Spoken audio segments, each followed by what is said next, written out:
things that I can start with. Unfortunately, it's just been so crazy that I left without even opening Pete's email, and I was in the car at about 5:30 leaving the office, and I realized I didn't even open Pete's email. But a couple of things. One thing that isn't, that I need to talk about is we have researched the health insurance, and I'm going to take a chance that with only 2 council members here that we're going to be able to pull this off and get an approval.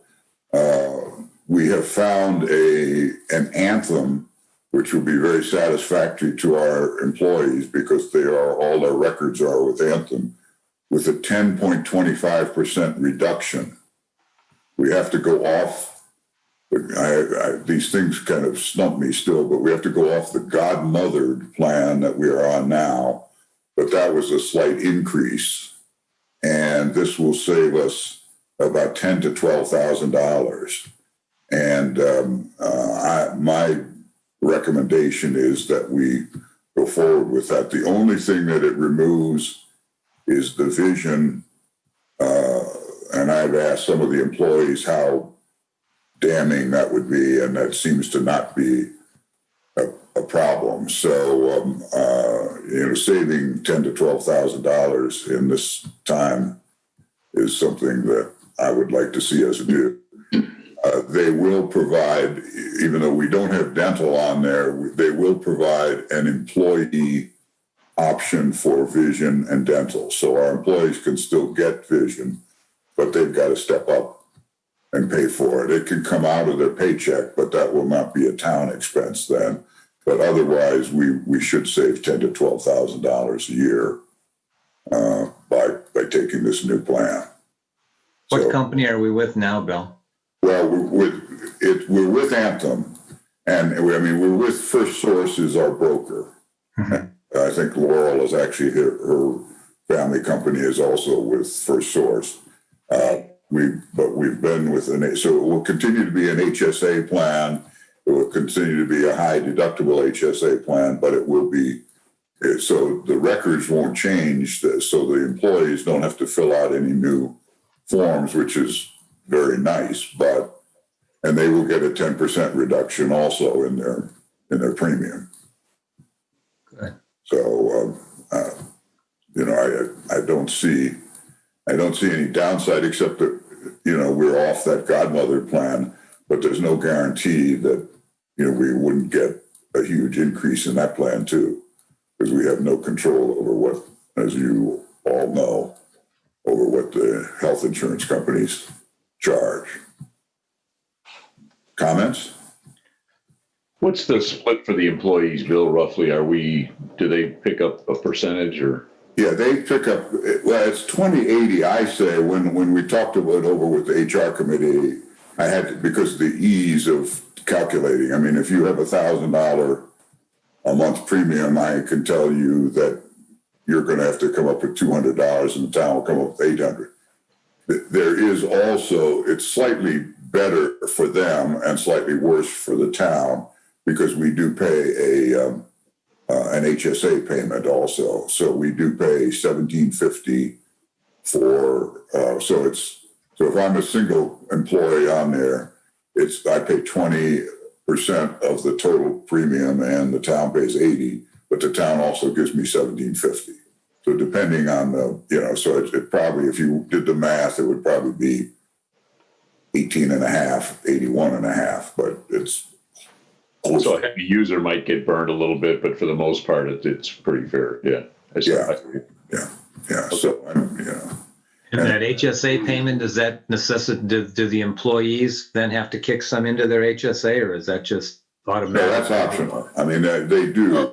We did have some employees, but they're gone now, that did make optional donations to the HSA. And I explained to all employees when they come in that the HSA is totally theirs, so they will. Just as an aside, I don't think we're talking personal. I think we'll start with our newest employee. We'll wait before he elects. I guess he's got some coverage right now, but it's, yeah, so we do, but that HSA is really a personal account that they set up with Horizon Bank. And we put the money into it and they can put money into it, and we can accommodate them through the payroll system. And it comes out of their paycheck, not out of the town's. It's a great tax benefit if people are encouraged to contribute to it. It's a wonderful thing if, because as you say, Yeah, once you hit 65, as I understand it, it almost becomes an IRA. I'm not sure what the limitations are, whether it still has to be health related. Yeah, it still has to be health related. Yeah, but it's still. But when we get to be 65, that's not hard to find. Yeah. True. Well, you can buy things at CVS with it, drugs and over-the-counter stuff. Yeah, it's limited, but you can purchase some things. Yeah, they won't let you buy liquor. Yeah, it's medicinal. Medicinal. I'm with you, Laura. I'll have medicinal. All right. Well, that sounds like a great move, Bill, on the insurance. If it doesn't hurt anybody, that's a good move. Yeah. Did they come to us with that, or did they do some homework? Yeah. The other thing that what we've done is I just received a $209,285 bill from Through Global for the Stop 24 project with Garia. So I just wrote that check yesterday afternoon, trying to scratch out the money from various funds. And some of the funds, are already, the system has already tweaked me because we haven't passed. It doesn't affect anything in terms of if we don't pass that additional appropriations ordinance on Monday, then I guess I got to figure something else out. But I don't anticipate that as a problem. So we've got that, and we still haven't gotten the really lofty bill from Reese Riley, but that's being worked on by Haas, and I'm expecting that to come in too. So we're going to have to touch some of those funds right now. But that's the reason I'm a little concerned about too much. I mean, I don't think we have to do anything, but I just see all of these expenses that we've got. I was not able to, Carl Sender told me I wanted to move that $3,000 that we paid to Woodruff for stops 21 and 23 for the emergency that we did in the spring. But I was told that because it was more than 90 days from the time that we took that $1 million GO bond out, we can't really do that. So we paid the bill and we've found the money, but as I think John probably remembers, we took money out of funds that we hadn't, we weren't spending right then. We took money out of the funds that we had for the fire station upgrade and things like that, just to but I wanted to put it back. I wanted to pay it out of the $1 million, but I can't do that. The bond itself is going to cost us, and that's the FAR's listening, but the bond itself is going to cost us $37,500. And that's because none of us here are fiduciaries, and so we needed lawyers and fiduciary consultants to get us started with that. So if you want to do the math, it's, we have $940,000 plus, $960,000 plus to spend on remediation. And I know that's something that we're still going to have to look. And I know we also in January, I think we were going to try to get the stormwater utility initialized, and we still have to do that with the hearing. But right now we're going to have a hearing, and we're going to have 2 two approvals of the additional appropriations at the meeting on Monday, and so that one's got to go. And then we also have a salary ordinance, and what we've determined with that, based on what we've talked about with the HR committee, is we are going to pass the salary ordinance with no increases, but just the salary range that we've done. And so we're going to replicate what we did in terms of that salary range. And I wanted to change the salaries, but we can make a change to the salary ordinance during the year. So we can give raises, to individuals, we can change the ranges and everything else. But we really have to close the year with a passed salary ordinance. So we're going to have two readings of that, hopefully, that we can pass that.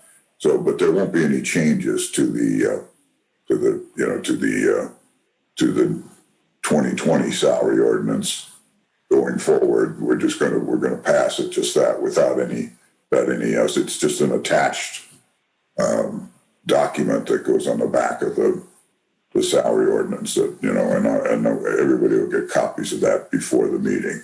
So did we advertise that this meeting will consist of some hearings as well, I hope, so that we're not in trouble on advertising? Well, that one is doesn't require a hearing. So the salary ordinance is a standard, but it does require an ordinance. But you talked about the appropriation hearing, so hopefully... The appropriation hearing went in the paper on, I believe it was the 2nd of September.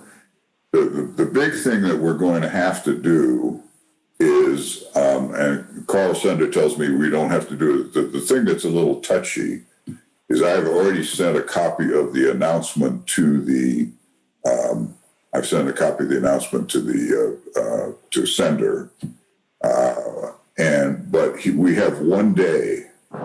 12/15 is the last day that we can submit this to Gateway, to the State Board of Accounts software. So I have to get them an announcement and a picture. According to Sender, I said, do I have to get everybody in here to sign this thing? And he said, no, it just has to be, we just have to have an announcement that it has been approved at a council meeting. But that one is going to have, we're going to have to, with Willoughby in attendance, we're going to have two readings of that and two approvals of that. And then I have to get, as soon as I can on Tuesday morning, I've got the 15th, I've got to get that to Sender, and he has worked with the software. This is somewhat new. Everything can go through the software, and he's done this before, so he's going to be able to access the software and get us approved. But basically, the check that I wrote that I'm hoping to get approved on Monday for $209,285 is, I had to take $50,000 out of the never touched cigarette fund. Now, that money just comes in. It's been coming in for as long as I've been here, and we budget for money, but we never spend it. But now we have to spend.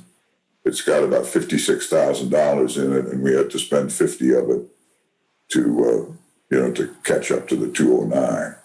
Now, what I am going to do when I go into the office this morning is I haven't even signed those checks, but I will sign the check and I will send it to Save the Dunes with the $209,000 invoice.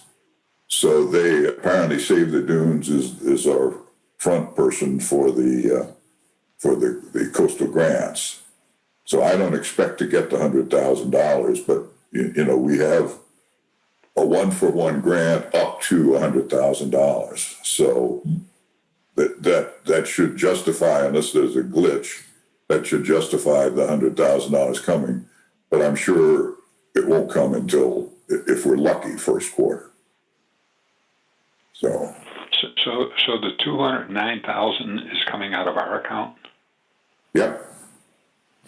Yeah, and where's the other? And how does the 100,000 get into our account? Well, I mean, they send it. They have to send us a check or an ACH or something. But I mean, I knew that we were going to have to pay the fund. We can't ask the vendor to sit there and wait till we get it. I mean, the lovely thing would be if we could get Coastal Grants to pay, and we don't have to pay 109, and Coastal Grants pays 100 to Gary. But that's not the way I know the thing works. So if we get the bill to save the dunes and they process it in fourth quarter, our best hope is that we get the $100,000 in first quarter. So but you've been in contact with them about the process. I think if you get them copies of your check that you wrote and the invoice, then they will pay it, is my understanding. Yeah. I mean, I'm not saying that they're going to give us a case of the slows, but I think at some point in time, I don't think because of the holidays, I suspect that we're not going to get a check before the end of the year. Maybe I'm hoping that I'm pessimistic and it's really going to happen. So we have $100,000 to float this through the first quarter? Well, that's the thing you missed, Pete. I mean, we've 60,000 of it came from the park, but that still left 149 to fund. So 50,000 came from the cigarette fund, which is I have never touched in 9 years, but we need the money. And then the rest is coming from. I took a little bit out of 202, which is local road and street, and because it had been budgeted, and then I took the rest out of set it. But if you look on the ordinance that the ordinance that we're hoping to pass after the public hearing, we're putting $190,000 because we didn't budget that money, but we're going to have to do it because we're going to need some money. In addition to that, we need some money for paving, and I suspect that one's going to come before the end of the year. We still have about 600 and maybe $620,000 in the we paid $171,000 out of that 797 that we got from INDOT. So we've got about 620 left, but I'm suspecting that this bill from Reese Riley, because 171 from $1 million leaves us 830. So, I'm going to have to find another $200,000 out of, and I've gone through the numbers. We've got it, but it's, it starts to cripple us a little bit because I would love to continue to go after the INDOT money, but once we have to come up with 25% plus engineering costs, it's daunting because it's not, can't just keep, right now. I mean, this year, the problem is that if you look at the budget, we budgeted $75,000 for Stop 24. Well, we're going to have to spend $240. And Stop 24 was supposed to start a lot earlier. And now it's all of a sudden come home to roost. And so it's just, we're not in trouble, but it's definitely taking some time trying to figure out. I keep going away from the thing, looking at the funds to see which ones I can stroke and which ones are legal to stroke and everything else. And Riverboat, of course, is way down because of COVID. Don't we have? I thought my understanding was we had budgeted for all these things, or at least talked about them all. So I'm a little confused about the overall situation. I grant you that it's a short-term situation with the 200 from Stop 24, but we're going to get reimbursed that 100. So when you talk about the paving money for the year that we're in now, I mean, we got that big chunk, and we all knew we had that 200 or whatever it was for the balance on that. So I guess I'm a little confused. How did you come out? Do we know where we're at on the taxes yet for December for the second installment on the taxes? Well, we don't have any idea what the second installment for the taxes are going to be. I think I did at an earlier meeting. I explained that I had asked the auditor's department to tell us, how many people paid, in advance and, paid a whole year and everything else, how it compared. And we didn't get any. I know Bob LeMay had said, can we ask for an advance? And I saw that as, as not, it's not getting us any more money because it's just an advance on taxes. But is it in yet, Bill? Is it here yet? No. But when's it usually comes in about the 19th or 20th of December. Okay, so we won't know yet. All right. So we won't know it by the meeting. The thing is, John, what, say we budgeted for it, we didn't really budget for it. If I budget $100,000 or $150,000 for paving and we get a $797,000 award, that leaves $265,000 that we have to pay, plus another $60,000 or $65,000 that we got to pay for engineering and other costs, and that's $350,000. So that, you can't, it's lovely to get over $1 million worth of paving for $350,000, but it's still $350,000. But I thought, didn't we aware of those dollar amounts earlier last year? Yeah, we anticipated this situation. It's just a matter of but we didn't know what we were going to get. Yeah. And, when you got to realize, John, that when we budget in the middle of 2019 for 2020. And we have no idea. That's the reason. One of the things that's on this, when you look at the additional appropriations, it's not a bad thing, but we have to tell the state of Indiana that we are going to spend $797,000.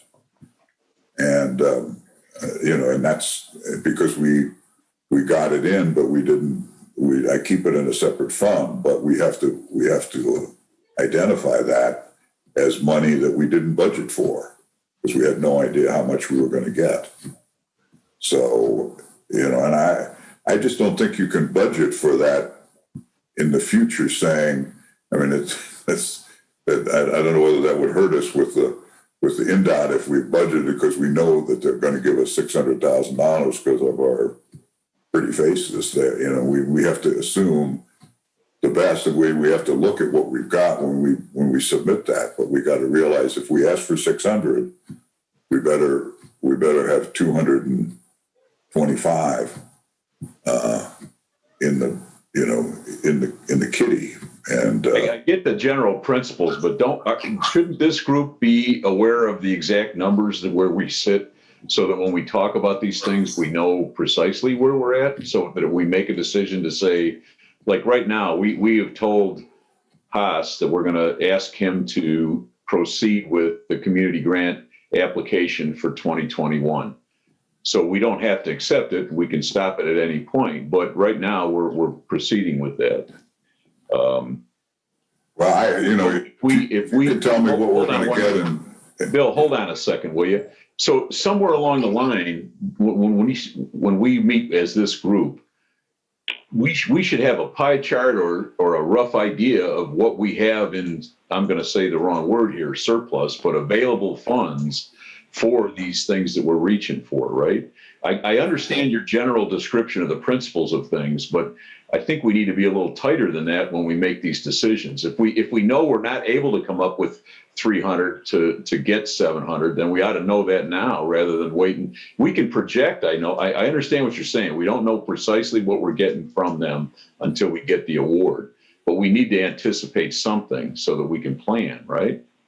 Well, to me, if you want my recommendation is that we do not make an INDOT request next year. I think. But that's based on what, Bill? I'm confused. You keep talking in general principles, but isn't there somewhere where we can plan for that?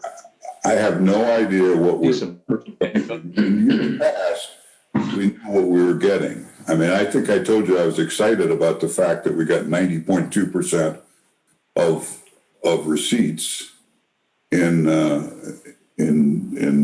in June that came in May. Now I'm not so excited. I just don't know what we're going to get. I mean, this is and Carl Sender can't tell us.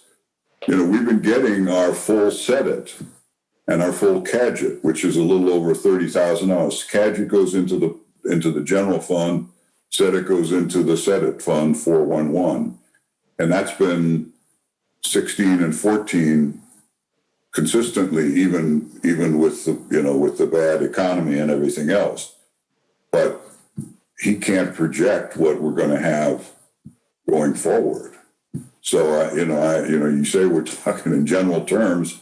That's all I can do right now. Right. So after December 19th, when the funds show up, then we can make a more educated guess, right? And we can even discuss it at the end of the year meeting. But it's right now it's not something that I mean, I just think we have to hunker down in 2021. I mean, we've never had these kinds of expenses all at the same time. And, Stop 24, was going to be a great project, but, we budgeted $75,000. I had to spend some of it so I didn't even have $75,000 out of the CCD fund, or I guess it was CCD fund, to spend, because the 75 and the 60 would have left us a lot closer, but it still leave us 135 is still $100,000 short of 240.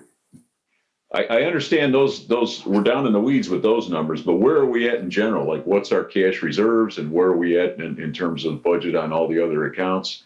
That would help me understand where we're at. If we're going to make a decision to tell NDOT we don't want to be involved next year, that's fine. I don't have that strong of an axe to grind about paving. If you say we can't afford it, that's fine. But I'd like to have some numbers that back up. I'll have to do that. Right now I can't even I can't even finish what I've got to do. I was supposed to do a lot of things this month, and I'm kind of lost. So that's fine. And if we can't make the decision until, here's the problem with this NDOT program. If we opt out now, there's no chance. If we know precisely that we shouldn't do it, then that's fine.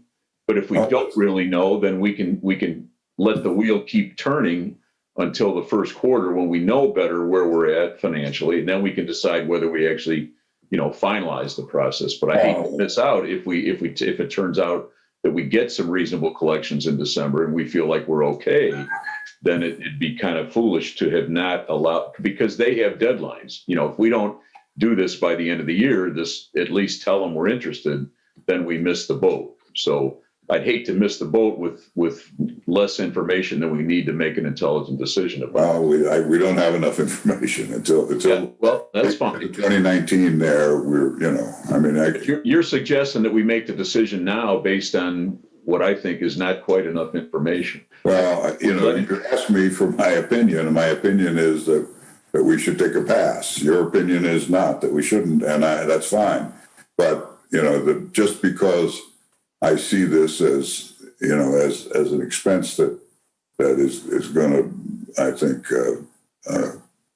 cripple us for some of the other things that we want to do. I mean, we still may be outside the scope of the $900,000 that we think, we're I mean, it's the same thing as the estimates. When people are saying, giving us an estimate saying we think we can do it for $500,000 for Stop 21. We think we can do Stop 23 for $300,000. If it goes beyond the proceeds of the GO bond, then we're going to have to find the money somewhere. And that's the reason, so when you want precision, we don't have precision. I'm not asking for precision, Bill. I just want general idea. I don't get a comfort level that we know where we're at in the overall. And I know you can't give us the information that you don't have, so I'm okay with that. And I don't want to beat this dead horse. We've talked about it enough. This is just my first time through, so I guess I'd like to have some overall information before we start making these grand decisions. That's all. With NDOT, we don't have to go for $1 million.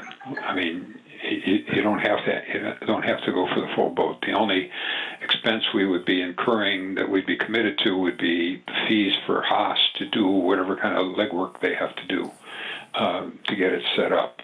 And 1 quarter. I'm sorry.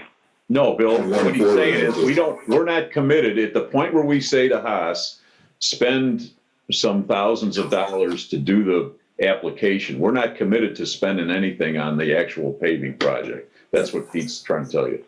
We're not committed. Once all we're doing is saying, we want to get over the threshold of starting the process to plan. And then at the point where we think it's too expensive, we can pull the plug. What does it cost? But I thought Pete said that all we have to worry about, all we have to worry about now is just Haas's preparation. But what I don't want you to say is, if we get an NDOT award, then we also have to realize that we got to come up with 1/4 of the total. What does it cost us to let that wheel keep turning with Haas? I don't think that's too expensive. I'm not suggesting. I'm just saying if you want me to recommend what I think we should do in terms of NDOT right now, I don't think we have enough money committed to the town from receipts and everything else to say yes. If I'm surprised and everything comes in and we should have gotten 104% of last year's of 2019 in June, and we got 90.2. So we need a sort of a worst case scenario. At the last meeting, we talked about putting together a list of the capital items and the expenditures that we needed to make or anticipated making in 2021. Has that been done? Why are we? No, it hasn't. Well, okay, so then now in the fall or in the early spring, I had Sender put together a cash flow statement that went out 5 years. That needs to be updated. We mentioned that at the last meeting too. So, and we have some idea of we need to know what we expect as a minimum coming in on CCD and these other accounts, and then a wish list. But until we have that, we're just shooting in the dark. So the first thing to do is, number one, we can't have any more projects until we find out how much money we have. So nobody can be committing to buy a capital item, period. And to me, a capital item is over $2,000, and that includes any kind of repairs or whatever it is. That we can make a worst case picture of what the budget is going to look like, and we're not going to be completely shut out of everything, but we need to know that. And the salary ordinance. Back to the salary ordinance. Just has the salary ordinance been? Does that include the water department people? But right now, the salary. What I suggested is we have a salary ordinance that's done, and that all we do is agree to ranges of salaries, and we continue to study salary. But does that include the water department people? Yeah, I mean we've had all these complaints about not a level playing field between the two groups. Well, has the playing ground been leveled, or do we know how these things stand in relation to one another?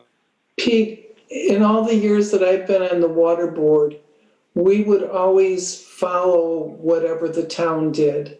If you gave 1%, we gave 1%.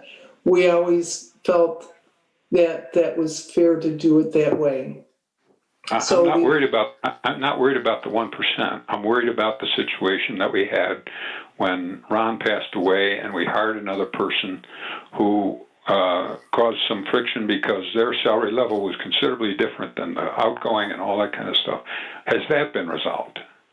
The Are we on HR that level? committee, Pete, the HR committee's been meeting, and they hope to have all that resolved in the early part of the first quarter. Right now, we've made a lot of progress. They've done a lot of things with job descriptions.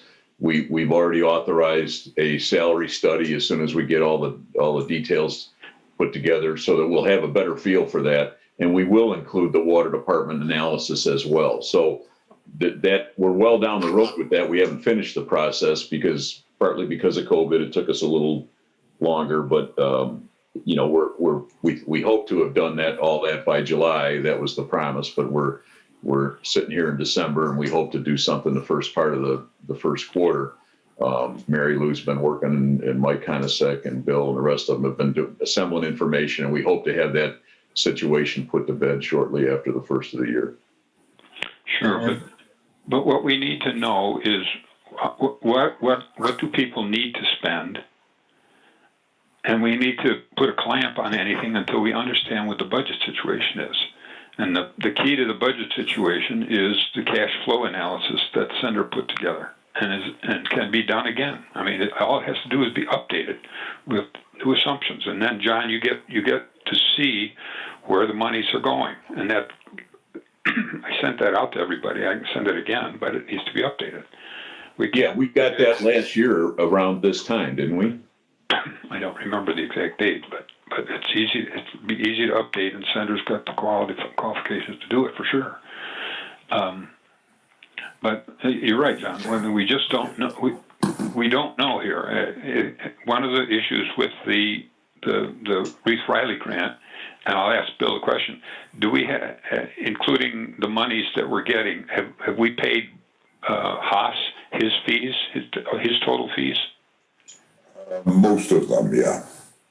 I don't know. I mean, I will check with, or maybe John could check with Tim to see what other expenses we're going to have. Well, you guys, it's not significant though. Yeah. Can you guys see this? Hold on, Pete. Can you see the screen sharing thing I posted just now? I cannot.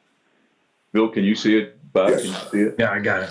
Yeah. Okay, so this is Haas's proposal for the 2021 community grant engineering fees. I don't know how it compares to last year, but Pete, for your benefit, because you cannot see it, he's proposing his Part A, which is the design and the grant application, which is the initial downstroke to continue the process of $35,800. Then he's got, and these are hourly estimates, okay, so these are not to exceed, so to speak. Then his scope of engineering services for Part B, which is his submittal items 1 through 3, which I'm assuming is once we get the award, that's another 9,000, call it 10. So there's about 45,000 in play. He also shows some geotechnical testing sort of things, which would be in the event we did the work. So I'm going to make the assumption that out of this whole 50,000 that he's showing, 35 of it is the upfront in order to get the CCMG grant process. In other words, continue the wheel turning, Bob. If we decide we don't want to do that, that's fine. I'll call him and tell him that. I assumed we could do that, but if we cannot, then, you know, if Bill says we don't have enough money to do this, then that's where we sit. I'm not trying to say that we should do it. I guess we need to analyze what you're describing, Pete, this cash position, so we know whether we can or cannot spend those kinds of dollars. Yeah, the 35 to 45 is all the paperwork and all that stuff, right? I mean, but for him to just give a nod to the crossing grant people that we want to proceed, that's not going to be the full 35,000, is it? Yes, it is. Because what's involved in that is they have to do all of the analysis of the streets and come up with budget estimates to continue the process. It's not just that you say, hey, hello, I want some money. You have to have analyzed your streets and come up with detailed analysis of what the costs are for the streets you're proposing for the coming year. We're actually meeting with him today, later on, Tom and I, to review last year's testing and final billing so that we can get that to Bill. And I can ask him if he can put the brakes on if that's what our decision is together. But how much for us to just throw our hat in the ring and say we believe we want to go forward with this? That's not going to be 35 to 45,000, right? I mean, we can wait until Sandra gets done with the cash flow analysis to make. No, there is no such thing as waiting, Pete. If you were able to read this letter, you'll see that it's due no later than July 31st, 2021, and they have to do the first part by the first week of January. So we don't have the luxury of waiting. That's why I was hoping we could have some kind of a cursory review of where we stand. I'm a little confused as to why we have to wait for Sender all the time. We ought to be able to take a look at our accounting information internally and be able to say to ourselves, hey, we're in trouble, or hey, we need, I don't understand why we don't have a handle on that. But that's, again, I'm new to the process. But I want you to understand precisely that if we decide to go ahead with this, we don't have the luxury of waiting past those deadlines, and we do have to expend those dollars with Haas. So we would spend $35,000 by the first week in January? That's what we had to do last time. But if we don't want to do that, that's fine. I mean, that's up to the whole group here.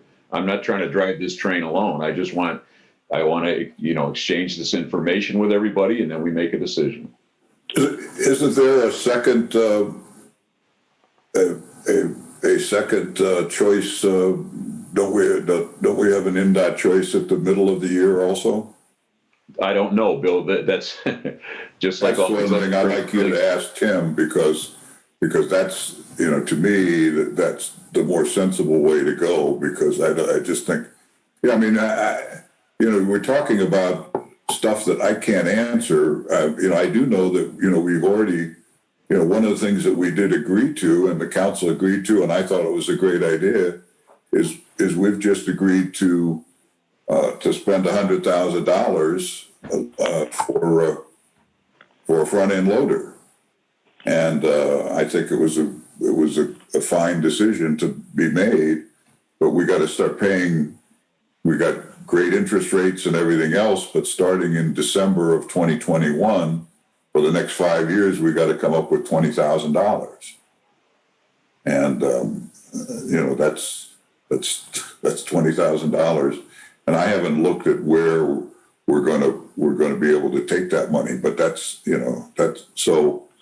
so there are things that we've already committed to that, without knowing what our tax situation is. I understand that. And I guess my confusion is, how do we make decisions like that without knowing where we stand on a monthly basis? Well, the world revolves around that we get, and that's the majority of the money that we get to run this train.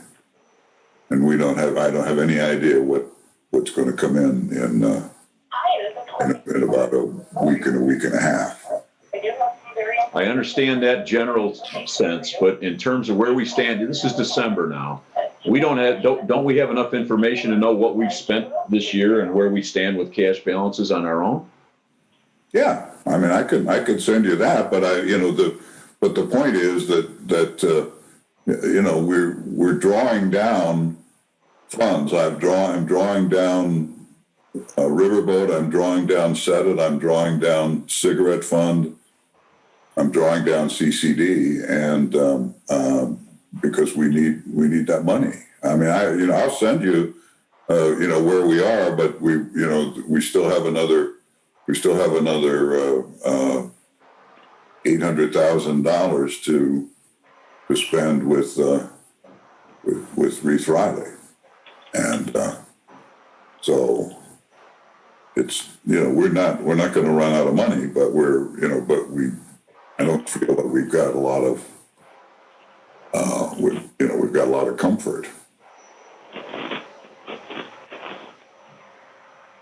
If we lose I think there are two different times when you can get money from the community crossing grant people, because just yesterday in the paper, there was a list of what different communities had received, I believe in the second half of 2020. Because I was wondering if we were going to be on that list, and we're not. So I think there is an initial one which we used in 2020, and then there's a second one. So, you know, I guess my thought is maybe we should be pulling in our horns with the engineering people at this point, and maybe put it off until that second period when you can apply, if there's a second period. I mean, there may not be, and that's never guaranteed. Every year Yeah. you don't know. I didn't mean to suggest that I had no knowledge, but the second call is never guaranteed. Yeah, no, right. Particularly with And in fact, they said it might even go away completely this year, and apparently they think it hasn't. But, you know, because of COVID, they were saying there might be no community crossing grant money in 2021. Right. But, you know, we did do an awful lot of work this last year, and we are going to be repaving Lakeshore Drive with the sewer project. So it's not like we're totally neglecting the streets. I guess my attitude is let's err on the side of caution.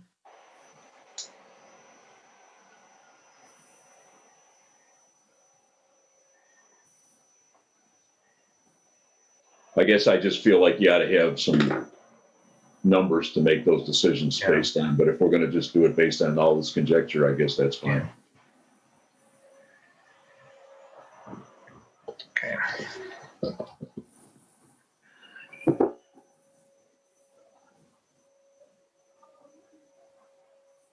Are we allowed to make any comments or are we not? Sure, go ahead. You're the only one in the audience, so go ahead, Zafar.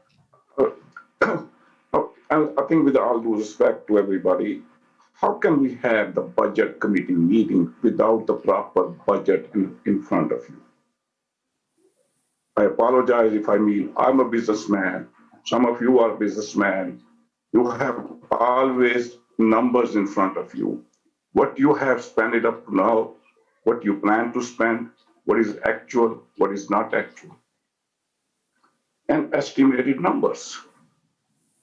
Everyone has the budget.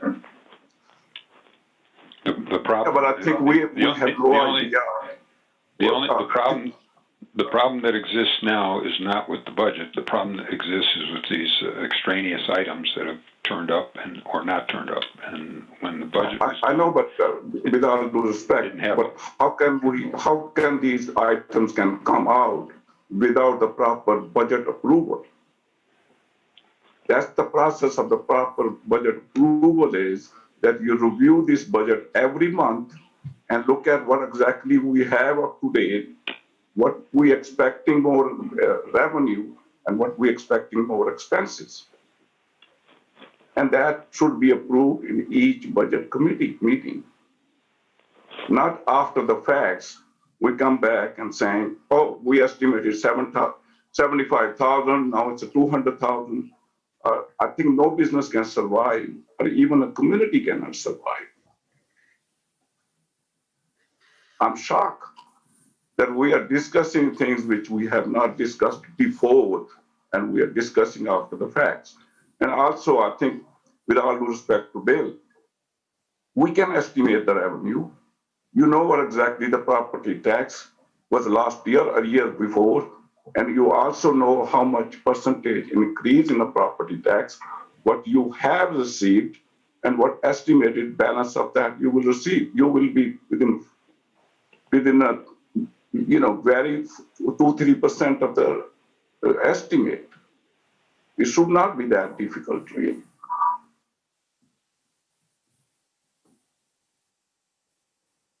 I mean, we do our budget of our company every month. Somebody present what exactly is the actual, what was budgeted, and what is the balance left for that expenses. And if there is extra expenses, that must be approved before somebody go and spend it.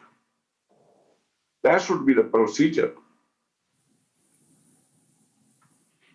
That surprised. Well, the problem that we've got so far, I get it, you know, what you're saying is true, except that we have to put together a budget that about mid-year, and we can't hire extra salesmen to go out and get extra revenue from taxes and everything else. You know, we normally do not find a 10% reduction from year to year in our property taxes. And we only get paid twice a year in that regard. And the COVID-19 has put people in a bad situation. I'm just not sure. We budgeted $75,000 for Stop 24 in June of 2019. But, you know, it just was a carryover of what we never got started with the project. And so we didn't spend any money in 2019. Well, now we've got $240,000 we got to spend in 2020. And, the money has to come from somewhere. So I hear what you're saying, but it's not quite as easy as a business where your revenues come in and you don't even have any way to guess as to what's going to happen. So I understand. Believe me, I'm in the war. Come on. Let's move on from this. Everybody understands. We got to go through some items here. John, have we the hydrant fee? Has that been solved? Well, when you say it, has it been solved? So I asked the water board if we could just have them increase their rates. Bob and I talked about it, and Bob had a conversation with Sender. He recommended that they not do that we actually throw it on the water bill. So we haven't as a separate line item, much the same as we'd like to do with the stormwater fee. I don't think that's happened yet because we have to have a hearing to do this apparently, which I would hope we could do maybe on the 14th. If we can't, then we'll have to move it forward again. But right now, Bob's opinion is that we should have that as an additional item on the water bill, much the same as the capital cost line item on the water bill, and much the same as my hope to have the stormwater board fee on the water bill. And Bill, if it goes on, how much would the total be for that annually? About $30,000. Okay. Also added to that, the hydrant fee, those quick release valves would be added to that too. That hasn't been decided yet, Laura. We talked about it. I don't think we've decided that quite yet. Carl and I have talked, and he wanted to get some figures on that, so I think he's going to be prepared for both, so that we don't have to go back maybe in 6 months and put an increase on there. But that'll be something that the council will decide on, and I'm going to get him the figures that I have, and he was going to write up the policy. So right now, Pete, it's about a $250 or something for the hydrant rental fee on the monthly bill for each resident, roughly speaking, just to get that $30,000 in. The stormwater fee we can do that whatever magnitude we want. We talked originally about $10. With the way, if we're really hurting as bad as it sounds like we are, maybe we need to jack that up a little bit. But those are our only opportunities to get revenue.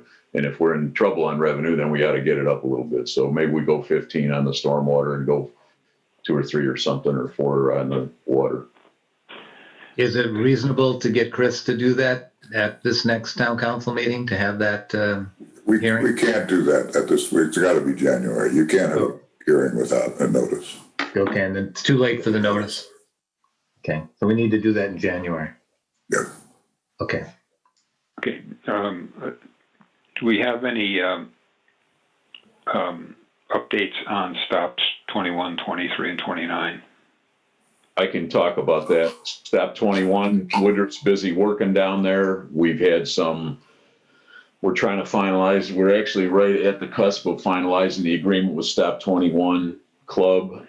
We've had a meeting of the minds, and it's basically just cleaning up a couple of loose ends. So that's not a barrier right now.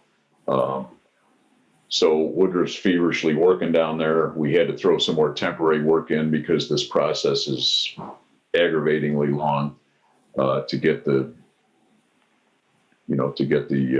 approval process. We had to declare an emergency down there so we could do this. We had to ask for 2 bids, which we're getting in.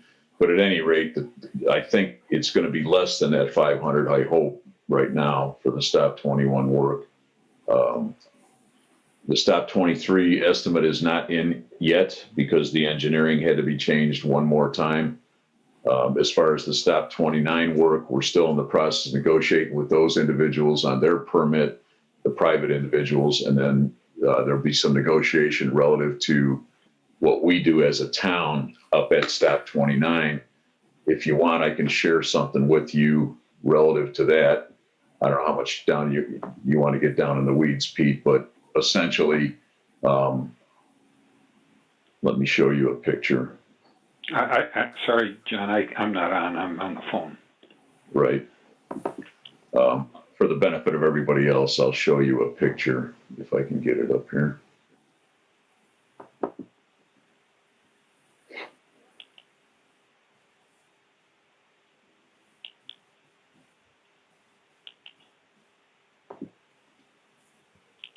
What you're going to see is a picture of the Stop 29 area. Let me know when you can see it. I see it. If you look at the picture, we're looking basically at our town property. This wall over here is roughly the east boundary of the town property at Stop 29 itself. About 80 feet back the other direction to the west is the other boundary of the lakefront of our town property. This road I'm pointing at right here is a structure that was put in to accommodate the stairs that the town put in years ago. But what I want to call your attention to is these rods that go from these sheep that were driven. They're called dead men back here, and these connecting rods go out and hold on to the front wall. So what we'll have to come up with, so we're negotiating with the private individuals at Stop 29 to limit the town's expenditures for any work at 29. When we first looked at all this, we assumed we wouldn't have to spend anything at 29, but we may have to spend some money for these, to beef up these connecting rods again to support that front wall. None of this was exposed when all this discussion was first breached with the 29 people. This has all been exposed over the last half year or so, but I just wanted to give you a rough idea. So there may be some expenditures relative to Stop 29 that we didn't anticipate, hopefully not a lot, but we won't know that for a little while. So that's a rough idea of what the magnitude of the work, let's say 21 comes in somewhere south of 500, 23 comes in somewhere south of 3, then we're at 8, and then we'll have a little bit of money if we need to spend something at 29. So hopefully we won't have anything over and above the bond proceeds, which, as Bill has let us know, is about $960, I guess. Yeah. Okay.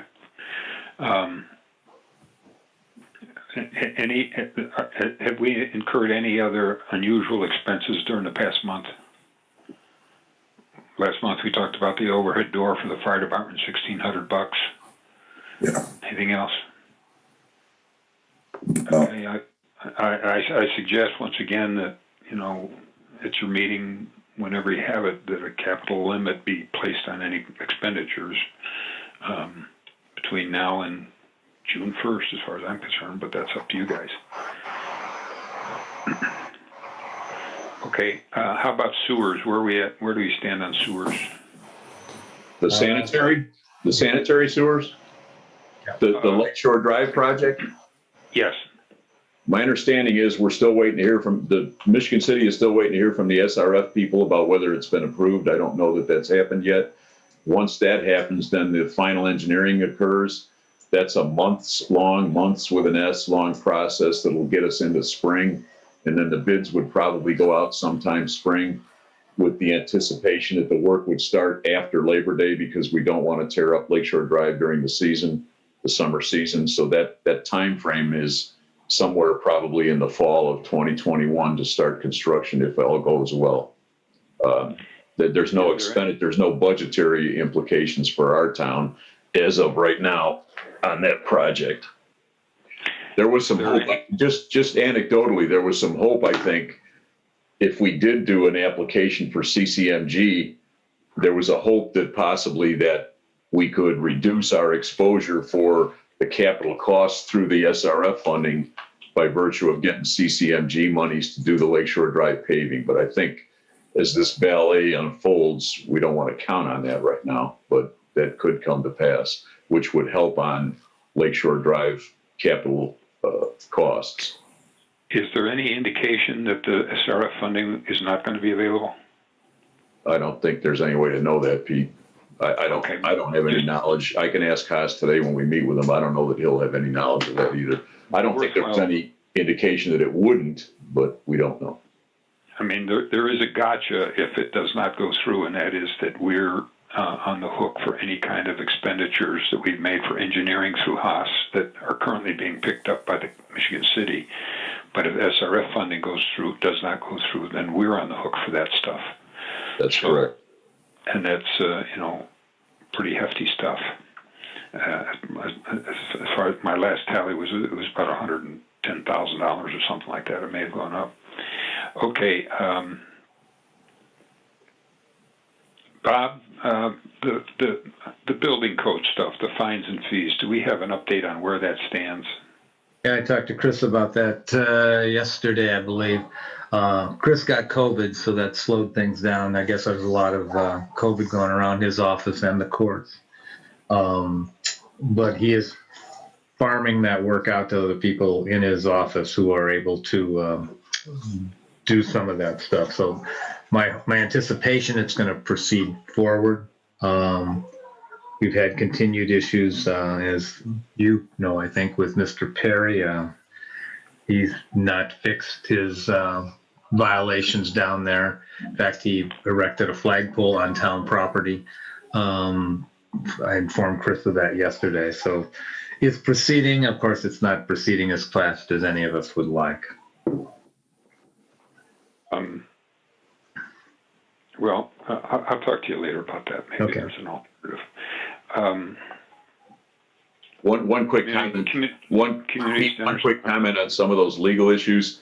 I know Chris has shared with us that the normal process for some of these smaller type claims in terms of the courts with the COVID situation has been very frustrating. They're not holding their typical sessions, so that's part of the reasoning behind some of these things dragging a little bit. Yeah, it's more than a little bit, John. They've been dragging their feet for 2 years. The community center still closed. Yes. We have we don't have any capital improvements scheduled for that, right? No roof leaking or anything? No. Okay. Leaves, thank goodness we got some cooperation from Mother Nature this year. Yes, Bill? Yeah. Yep. Yeah, we're as far as Tom alerts us, we don't have any extra expenses that we're going to have to incur. With $48,000 for leaf pickup and another $18,000 for leaf removal. But those fees do not come out of, they come out of garbage. Fees, and we have sufficient funds to cover that. Right. Okay. We may have to, if we need additional things, we may have to, we may even be able to tap that fund for some street expenses in the future, because I think the last time I looked, it was, and you get these numbers for every council meeting, but I know that there's too much other stuff going on. But it's about $240,000 that we have in that fund. So it's fairly robust. Okay. So now regarding stop 24, last time we had indicated that we had the funds designated for that. Has something changed? We had 240,000. We got 60 coming from Park. We had 100 from the grant. And is there any change in the cost of that project? Not that I've received, no. They have not asked for any change orders. No, in fact, we had the final inspection for substantial completion about a week ago, Pete, and they are invoicing roughly at the original quote. This is an unusual situation. Yeah. Okay. I don't have anything more. I will say, if anybody wants me to work on the budgeting stuff, and the only areas that we have problems with on the revenue side are, correct me if I'm wrong, Bill, CCD and Riverboat. And those are the only two areas, and actually the property tax is coming in, but I think we can make a worst case estimate on that. But we should, if you want, Bill, I'll come in. We can talk about where we're at. It's up to you. You can give me a call. Sure. I guess that my thought is that it'd be a good idea, and maybe getting together with Sender. I do think that we do need to get a better handle on this. I think we've pretty much heard that loud and clear. And, frankly, just being overly cautious probably isn't the way to approach it either. It'd be best to make, decisions based on as much information as we can possibly have. And I realize there's unknowns out there. But I personally would be in favor of that. Pete, if you can help out with that, and then maybe talking with Carl Sender too. Bill, you have no objection to that, do you? No, that would be wonderful, because I'm feeling a little overburdened right now, but I think it would be beneficial to probably put more of a full court press on things after we get our taxes, because that's going to tell us an awful lot. Mm-hmm. Once again, at 90%, then we we'll know where we are. Bill, if you would call me as soon as you get that, let me know. Yeah, okay, that's fine. I'm not going away anytime soon, so that's, I'm stuck here, so that's fine. So the direction of this group is I'm supposed to tell Haas to put the brakes on the CCMG for 2021. That's my feeling, but I'm only one person here. What does everybody else think? Well, what I guess my point would be that, is there a way to slow down, but not incur a lot of expense until we know? I mean, can he hold up? Until there is no such variation on the theme. It's either full speed ahead or not. And again, we're at risk for around 50, roughly 35, I guess, for the preliminary. I'll confirm that with Haas and have that information for the 14th. Yeah. But I've got to tell him something today, because I don't want him spending any money that we don't authorize. And right now, I lean toward letting him go with it. But if we're not letting him, if this group decides we're not going to do that, that's fine. I've got to tell him as soon as possible.